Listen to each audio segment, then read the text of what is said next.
Bonjour et bienvenue dans ce podcast proposé par Social Inter, réalisé à l'occasion de la Semaine européenne pour l'emploi des personnes handicapées de 2022. Nous vous proposons un regard croisé sur le handicap psychique en milieu professionnel ordinaire.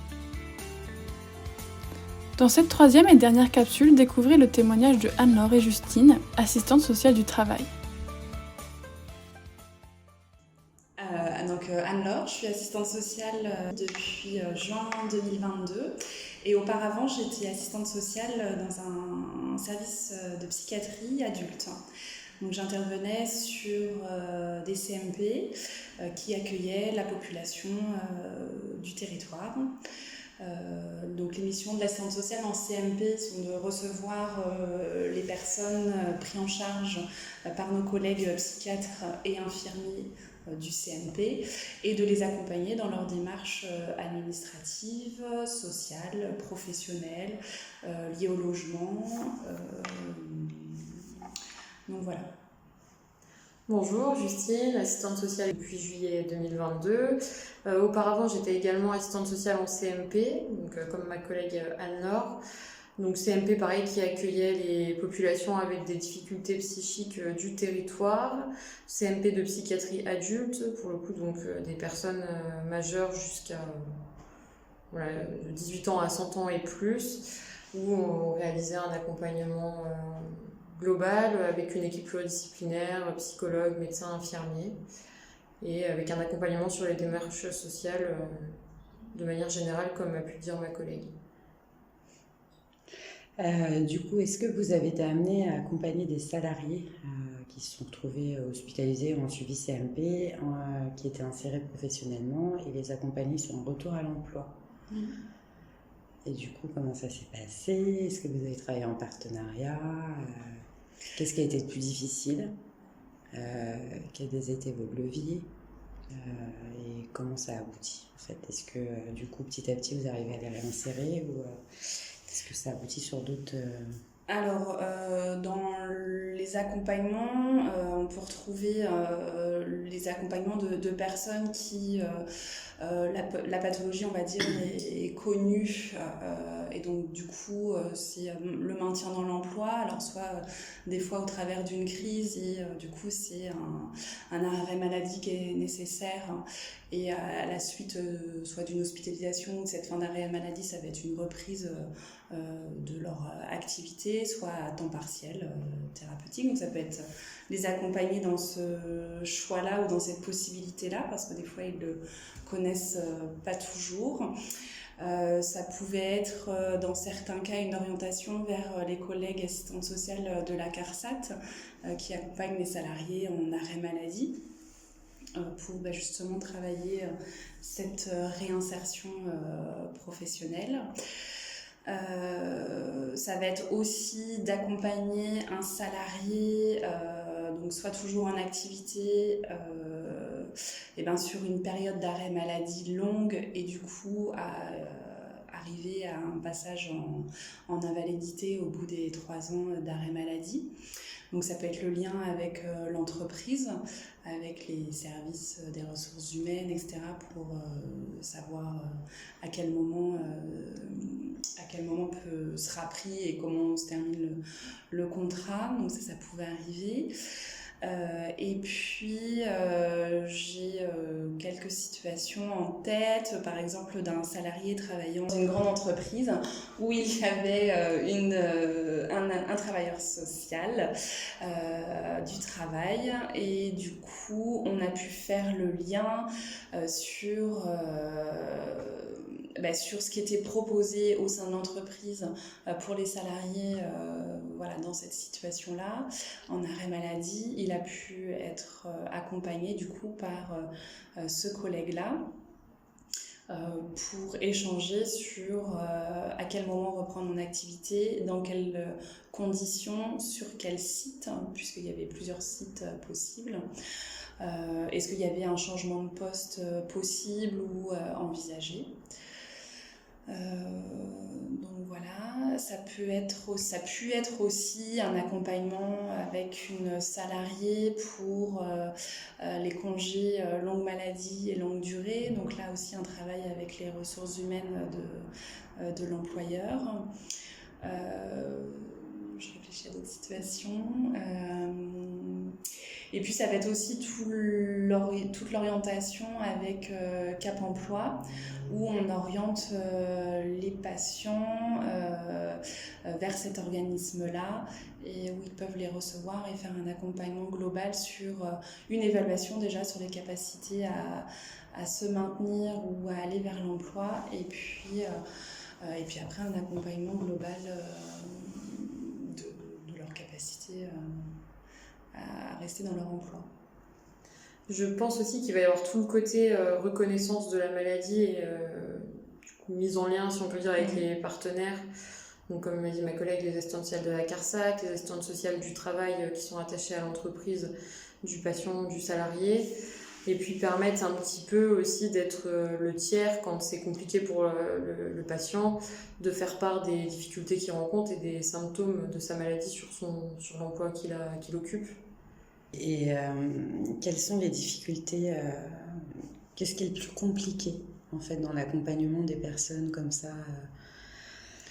Déjà, avec une situation de handicap psychique ou après plus sur la santé mentale puisque c'est quand même assez dense dans la réinsertion pour l'emploi? Est-ce qu'il faut aller au rythme de la personne? Est-ce que les personnes quand vous les receviez elles étaient déjà stabilisées et c'était vraiment un travail pour les accompagner ou des fois ça pouvait prendre Alors c'est déjà où on se place, à quel moment on intervient dans l'accompagnement pour des personnes pour lesquelles ça va être par exemple une première hospitalisation. Il y a souvent un moment de pause, on va dire assez long pour la mise en place du traitement, l'échange, en tous les cas le questionnement sur le diagnostic de la pathologie. Donc là on est souvent sur une période d'arrêt maladie.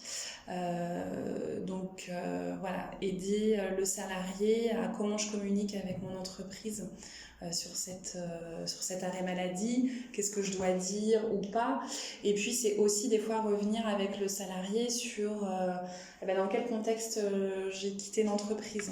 Est-ce que effectivement j'ai quitté l'entreprise parce qu'il y a eu un événement particulier en entreprise et du coup il y a peut-être des appréhensions parce qu'il y a eu une phase maniaque peut-être en entreprise où il y a eu des consommations d'alcool au sein de l'entreprise, etc. Donc c'est reprendre ça avec le salarié, voir est-ce qu'il souhaite en parler dans l'entreprise, avec qui il pourrait en parler, comment il pourrait en parler. Et puis, donc il y a tout ce cheminement-là, on va dire du début de l'accompagnement par les services psychiatriques. Après, moi j'avais l'idée, en tous les cas, de prendre le temps, d'accompagner le salarié à accepter que ça va prendre potentiellement du temps, ne serait-ce que dans de la mise en place du traitement, parce qu'il faut plusieurs jours, voire plusieurs semaines pour qu'il y ait une efficacité, et puis qu'après, que l'état de santé se stabilise. Donc c'est vraiment l'accompagnement de ça. Donc ça c'est pour les gens qui vont rentrer par le biais d'une hospitalisation. Il y a aussi d'autres personnes, je pense à une autre situation où le salarié était en entreprise, où moi en tant qu'assistante sociale je pouvais repérer que physiquement et psychiquement le salarié n'était pas disponible à l'emploi et à son activité professionnelle, et c'était comment lever pour lui, parce que il nécessitait un arrêt maladie mais ne voulait pas être en arrêt maladie, c'était comment faire lever tous ces freins à être en arrêt maladie et à l'inciter à prendre soin de lui. Comment faire. Donc c'était souvent sur l'aspect financier, où il savait que s'il allait être en arrêt maladie, la situation financière qui était déjà très dégradée avant l'arrêt maladie allait certainement, en tous les cas, se dégrader encore plus du fait de l'arrêt. Donc c'était comment l'accompagner, trouver des aides avant cet arrêt. En tous les cas, préparer le potentiel arrêt parce qu'on savait dans l'accompagnement que son état de santé ne pouvait pas faire qu'il se maintienne dans son emploi. Donc ça peut être aussi comment amener un salarié à se mettre en arrêt maladie. Donc c'est aussi le travail de collaboration avec l'équipe médicale et infirmiers et psychologues présents sur le CMP. Travailler sur ces freins à l'arrêt. Je pense qu'il n'y a pas d'autres situations. Et puis après, il y a des personnes qui sont en arrêt maladie depuis un long moment, on va dire, et qui nous sont orientées. Et donc là, on peut aussi essayer de trouver, effectivement, alors soit au sein de l'entreprise, il y a une assistante sociale du travail, et ça va être de travailler en collaboration avec cet interlocuteur. On n'a pas en service, en tous les cas en CMP, moi j'ai pas forcément eu de lien avec le médecin du travail en direct. C'est pas forcément des liens qu'on a, j'ai envie de dire c'est plutôt les psychiatres qui entre pairs vont se contacter. Voilà. Et du coup, j'imagine que là, en tant qu'assistante sociale interentreprise, l'expérience en psychiatrie, qu'est-ce que vous pouvez conseiller aux collègues ou est-ce que vous allez pouvoir en saisir sur ça pour l'accompagnement de certains salariés? Je pense que ça va, en tous les cas, être une richesse pour repérer des situations de salariés en souffrance psychique. En connaître un peu les symptômes, les éléments d'alerte. Les éléments d'alerte. Un salarié qui pleure, un salarié qui ne se présente pas. Je pense aussi que dans le travail social, on parle souvent de la question de la temporalité qui est entre celle du professionnel et celle de l'usager, du patient, du salarié qui va être différente. Je trouve que ça se démontre encore plus en psychiatrie. Je pense qu'il faut vraiment avoir une posture d'écoute et prendre le temps parce que la reconnaissance d'une maladie psychique prend du temps et du coup il faut vraiment avoir ça en tête pour qu'on puisse accompagner le salarié au mieux et travailler avec lui sur peut-être des adaptations, sur la manière dont il va pouvoir en parler à son employeur ou non, ce qu'il veut dire, ce qu'il ne veut pas dire.